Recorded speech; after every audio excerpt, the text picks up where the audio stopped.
Been working on the siding of that addition over the last week, along with a couple other projects.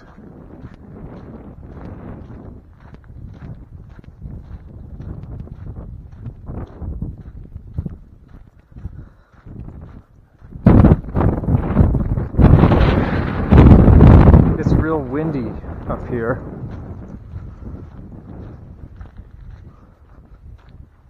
I guess we're sort of in the foothills.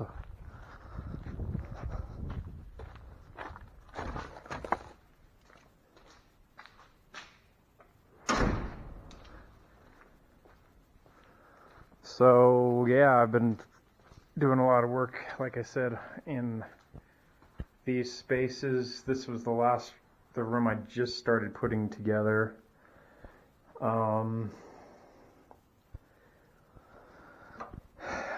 Today I'd like to start rehearsing again because it's been a while since I've had everything plugged in.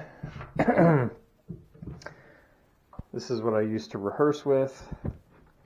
It's a multi-track recorder, and I just program drums, bass, synths all on different tracks.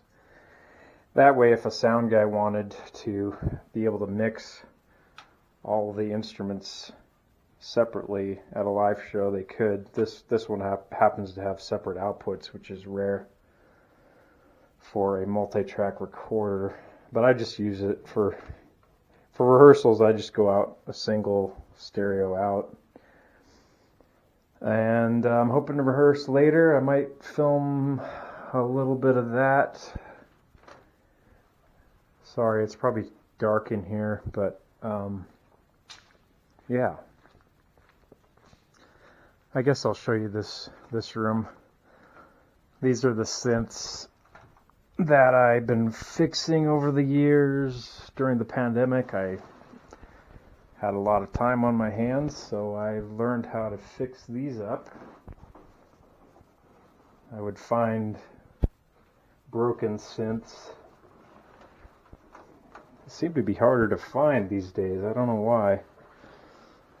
But I can just get the dust covers off.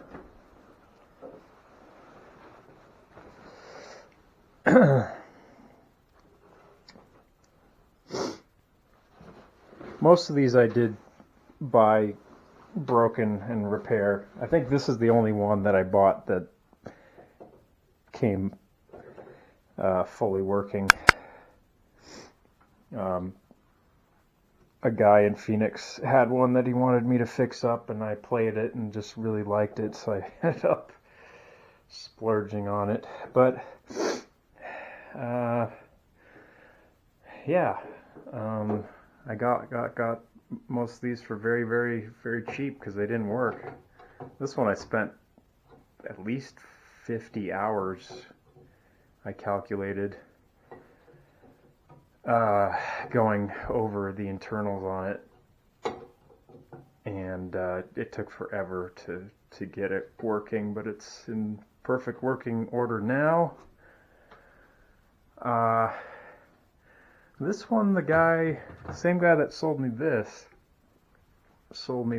and he said it was broken, but I turned it on and I haven't found it to be broken. It seems to work fine. It does have scratchy pots.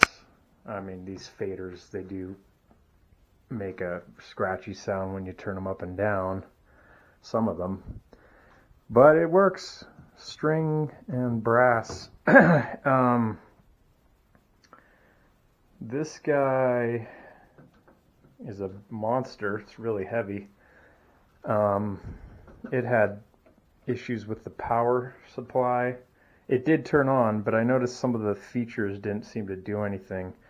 So I always tend to go over the power supply first, so it took me forever to get the parts I needed, but I was able to finally redo the power supply, and the functions all seem to work now that I fixed that.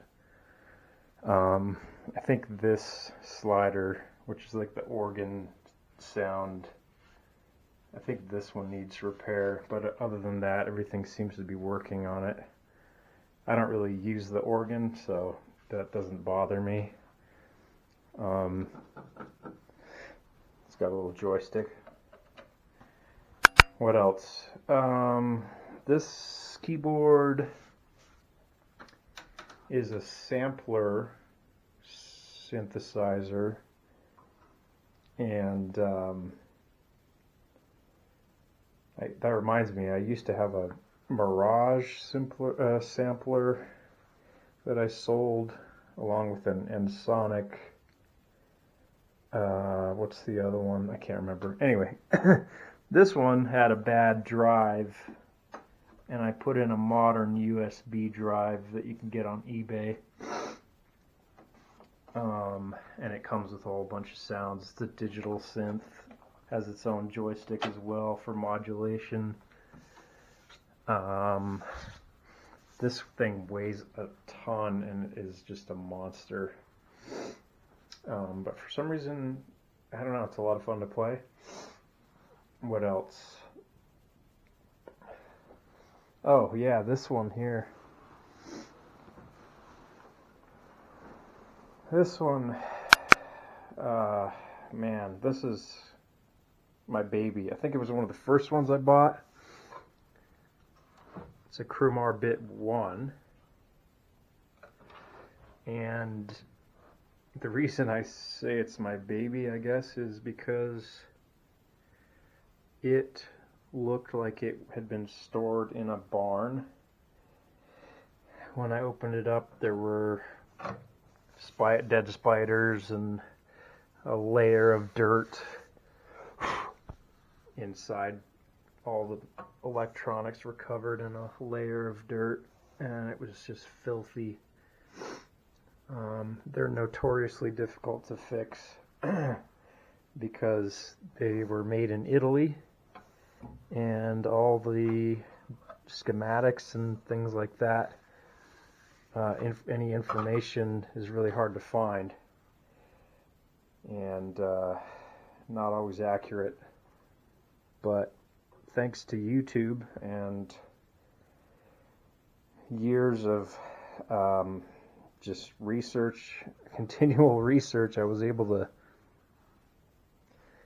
get it to work in perfect working order. I ended up doing a modification on it to upgrade the MIDI capabilities, as well as add an arpeggiator effect to it, and it is a lot of fun. I'll never get rid of that, just because of I think I put 40 hours, maybe 40 to 50 hours into work on that, and it's in great, really great condition. So anyway, what else? I fixed up this. Sorry, I'm nerding out on gear right now, but I've got a Roland Tr-707 that I fixed up. I can't remember. I had to replace one of these sliders, or no, I think it was just the cap. Something else was wrong with it. I can't remember right now, but it's in really good condition. I've got two more of these that I need to fix.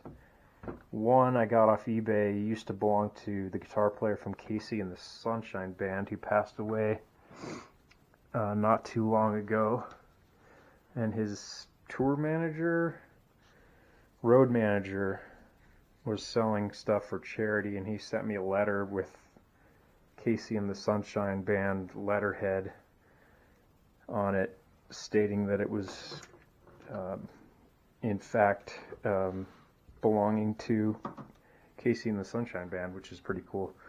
That one's pretty beat up, and I hope to fix it eventually.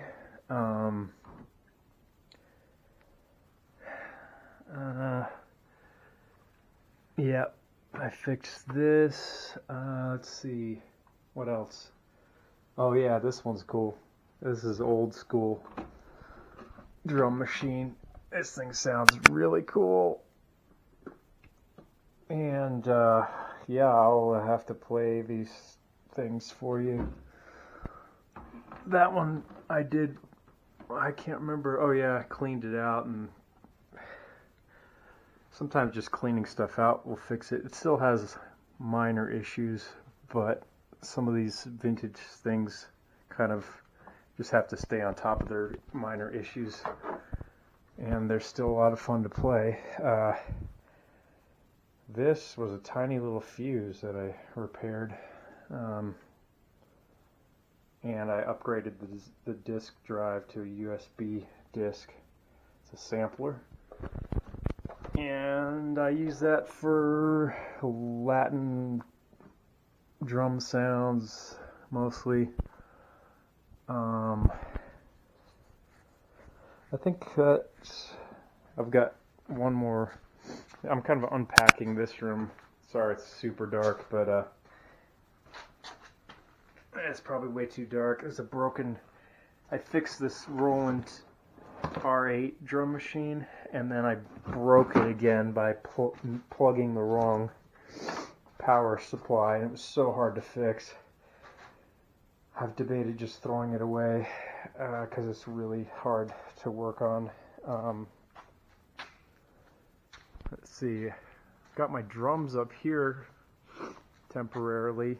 I would like to have a small drum set ready to go for tracking, but right now I'm in the process of sort of halfway through recording an album, and I've done all the drums, I think. Mostly, yeah, pretty much.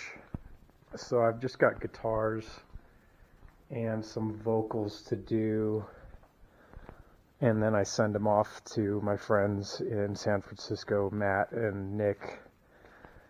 Shaw and Nick Andre, and they add stuff on their end, and they're helping me produce a record, which I'm super excited about. Anyway, I think I'm gonna set up my rehearsal stuff and get that plugged in and run through some songs, because I haven't rehearsed in a few weeks and I'm really itching to do so. I'll probably record some of that as well.